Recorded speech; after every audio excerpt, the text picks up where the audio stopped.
Whoa. Come on now. Get on up. Fuck away from her! Hey. Let her go. Hello, welcome to PlayStation Access. My name is Rob and I'm joined today by Ash. Hello! Ash, we have both been playing, but you have been playing a lot. The Last of Us Part 1. Yes. A game that we have been anticipating for quite some time now. It's here. It is. It's, I don't know why it's even remotely surprising, but it's incredible. It's so good. I am amazing. enjoying myself so much. And we're going to talk about 7 ways The Last of Us Part 1 is like a totally new experience, because there are a bunch of improvements, some of them obvious, Yep. but some of them less so, that we're going to discuss in this video now. So to kick us off, Ash, we should probably start with the obvious. Yes, definitely obvious. Number one, the environmental detail. Yes. It's so good. Just walking through The Last of Us Part 1 is gorgeous. And I know that we know that The Last of Us is already an incredible visual experience, but like you don't realise how much better it can get until you start playing Part 1. Like it's like, oh my God, they really have made this a living, breathing, Oh, you brought out Living world. Breathing. Living Breathing's Breathing. come out. I remember playing it on PS3 back in 2013, and then it was like pushing the boundaries of what was visually possible on that generation of hardware. So in my mind, I always remember it as this incredibly gorgeous-looking game anyway. Yeah. But still, I remember the first time I stepped outside near the beginning of the game with Joel and Tess when you're going to fight Robert and his goons. And you step outside and there's just like a wall of lush green foliage. Yeah. And just, you get that bit where you're like, oh, it's gorgeous. Oh, it's lovely. I'll have to stop here and take some photos. Oh, honestly, the photo mode, I've been absolutely just using that every opportunity. Little pictures. I was sending you guys some pictures last night, which I'll talk about later. Yes, I saw those, yeah. Not so beautiful. But the environments themselves, they're so lush. I'm on a real plant kick at the moment at home, and going out and seeing all of these grasses and things growing on walls. I'm like, oh my God, I could take a cutting and put it in a little pot. It's it just feels like you're there and that you could go and touch it and feel all the weird like bugs inside. And it's beautiful and lovely and amazing that a whole new generation of gamers get to experience that, oh my God, The Last of Us moment for the first time as well. Because it's all well and good us talking about our first time playing it and what we remember and the experience we had, but that a whole new generation gets to have that in exactly the same way. Moment. I mean, Emily was talking about this, wasn't she, yesterday? Yeah. Like, for us in 2013 when we played it, obviously there was the wow moment. Yeah. But anyone who's maybe newer to PlayStation has maybe come to PlayStation like in the PS4 generation and has played The Last of Us as like a game from the past. Yeah. Now they get to have that kind of, it looks cutting edge again. Like it looks... You're talking about one of the best looking games on PS5 here. It looks beautiful. amazing. And I am so glad that it's here again for everyone to dive into. Like I was Last of Us Remastered was my first experience with the game. So that comes from someone who's played like a more recent version, let's say. You're one of those young people, yes. And it's still absolutely just blown my mind, the step between the two and coming back to this world and seeing it again and being like, oh my God. But we should also talk about the character details as well, because as much as the environment is beautiful, it's about the people. Yeah. And Ellie and Joel have been kind of reskinned, remade, redone, and they look a lot closer to kind of their actor counterparts and their older versions in The Last of Us Part 2 as well. Yeah. So there's a lot more flow between them, and there's a lot more facial expression in everything they do as well. And everything, I don't know whether it's just the Last of Us Part 2 wave coming over me as I'm watching it, but like everything that happens in it, I'm emotional. Like I see Ellie's face looking and her eyes shining, and I'm like, oh God. The shining eyes, so full of hope. Yeah, oh God. I see Joel look around and that little like furrow go between his brows, and I'm like, Joel, no. It's so good. It's so good. There's a lot of nuance in there, isn't there? That's again been elevated a lot by the PS5 technology now. Like little glances, and that's always been something that Naughty Dog's really excelled at. The storytelling that goes on in characters' faces between the lines of dialogue. What's the rule about taking stuff? It weighs like nothing. The rule. What is it? We only take what we have to. That's right. Now come on. But it's not just the characters as well. The monsters, the little infected, I say little, they're massive, covered in mushrooms, the horrible infected roaming this world are looking so good. This is what I was taking pictures of. This is what I've been using photo mode for exclusively. Yeah, I've seen these. These are, disturbing images. Getting very close into clickers. And Yes. It's bloaters. They are my favourite photo subject because they're just so gross. And you can get some really good, like, nasty... There's, like, the little flesh bombs they throw off. There's blood splats off them. They scream and you can see all their, like, dislodged teeth. It's so good. There's a perfect, like, death shot of Joel. That if you get caught by a bloater, he pulls your mouth open. And it's one of my favourite death scenes in a game. Like, I know it's a bit weird to say, but like, it's one of my favourite death scenes. It's always stuck with me as something like, oh my god, that's so gnarly, because it's just a flash of a clip and then it fades to black. And I got a picture of that in photo mode, and it just made it so high def, and you can see like the scaly skin of the bloater and Joel's eye popping out, and it's like, it's insane. It's so good.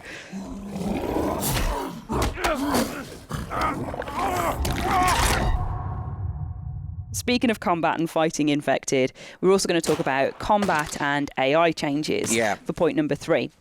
Because there are loads of like simple and effective sort of things that have been changed in The Last of Us Part 1 that matches up with The Last of Us Part 2's AI system and improves upon what's already there in The Last of Us universe, and makes the whole experience so smooth and fluid, and it just feels kind of natural to do, like going into your backpack, getting your gun. It's the same things but made better and quicker and puts you more in the moment as you're moving between them all to go at someone with your pipe.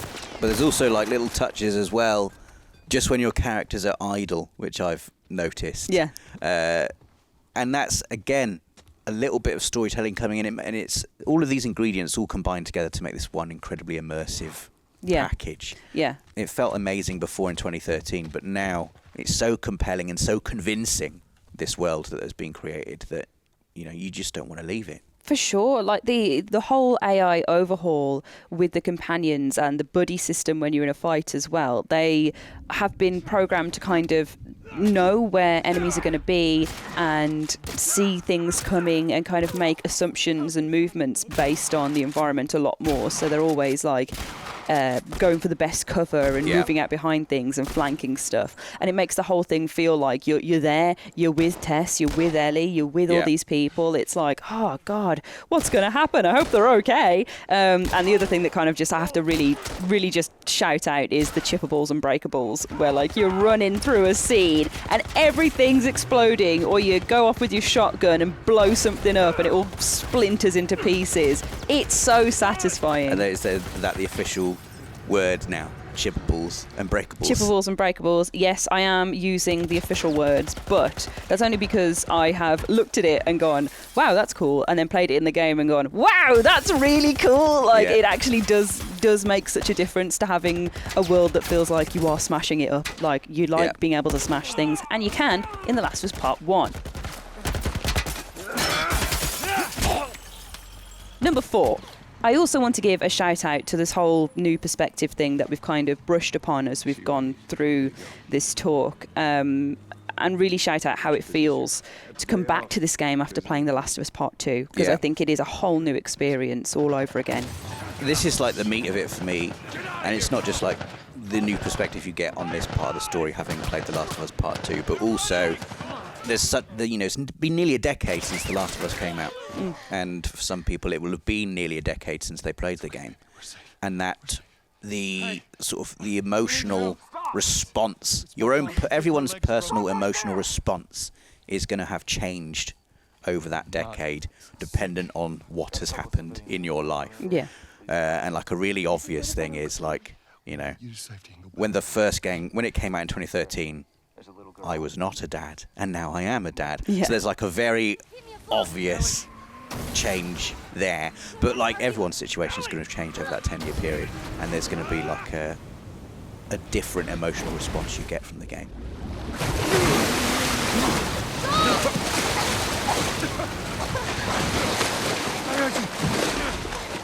The other thing I want to talk about for number 5 is the permadeath mode. Yes. Your favourite mode, Rob, that you're going to be playing the game in. I'm going to give it a go. Yeah. Because it's, this is a very tense game anyway, and I always feel that The Last of Us is the most effective game I've ever played when it comes to making me feel the fear and the desperation and the panic of the characters that I'm playing as. You throw permadeath in there as well, and there are different levels of permadeath that you can set it to. You can set it to, if you die, you go back to the beginning of the chapter. Or you can have it so that if you die, that's it. You have to go back to the very beginning of the game and your save gets wiped. Like, having those stakes so elevated, it just adds a whole new level of tension to every single encounter, and it's very cool. And one of my favorite things about permadeath is it's not necessarily tied to difficulty. So you can activate permadeath mode on just regular difficulty. It doesn't have to be grounded.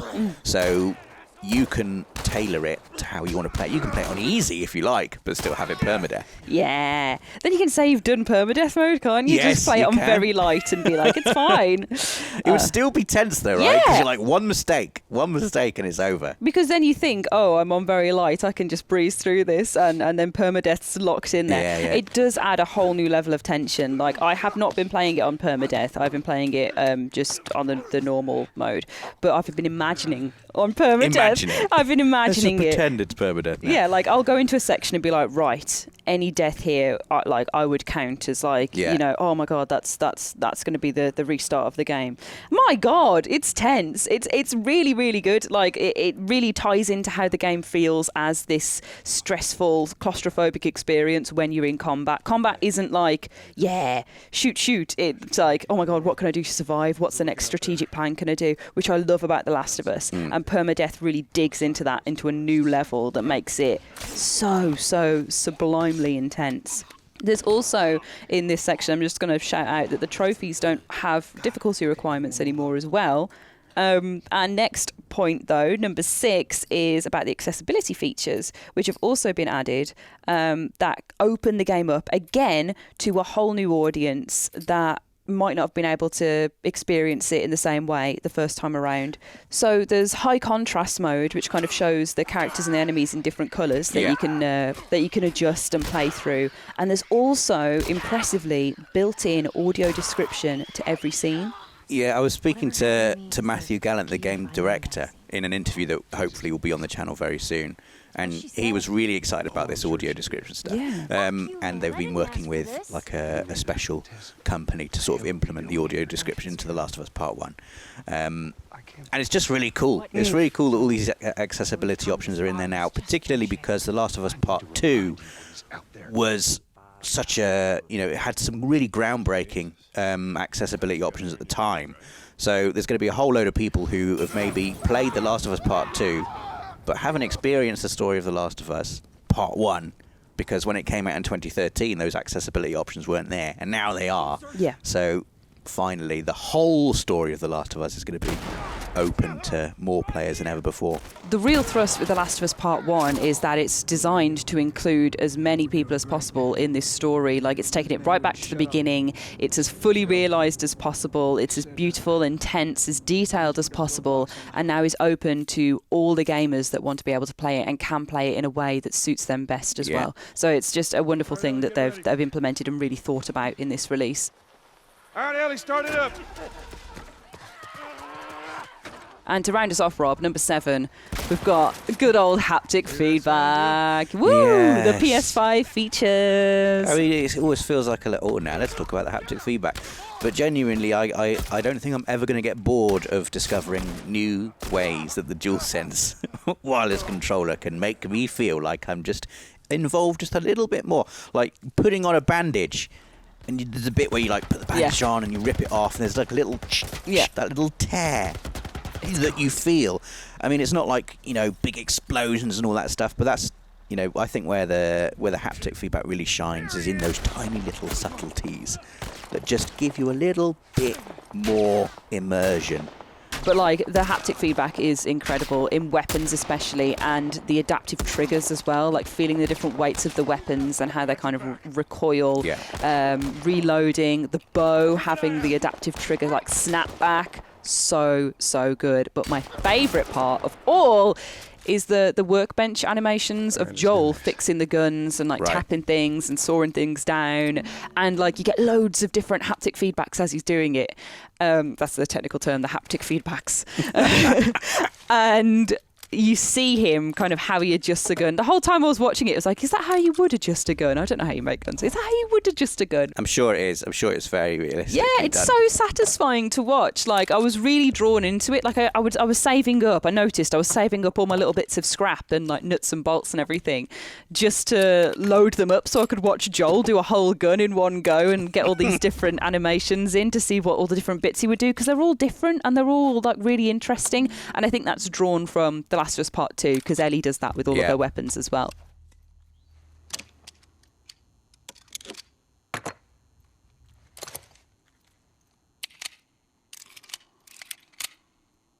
I can't wait to dive in and finish it and maybe get the platinum this time.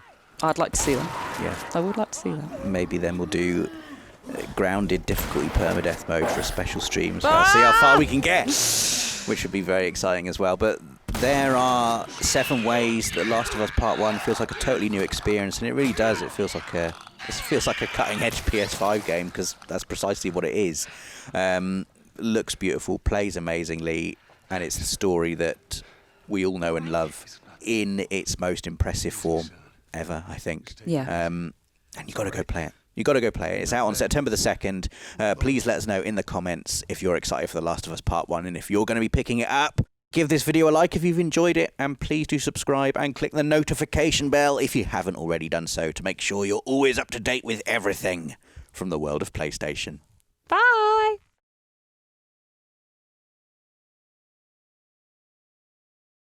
PlayStation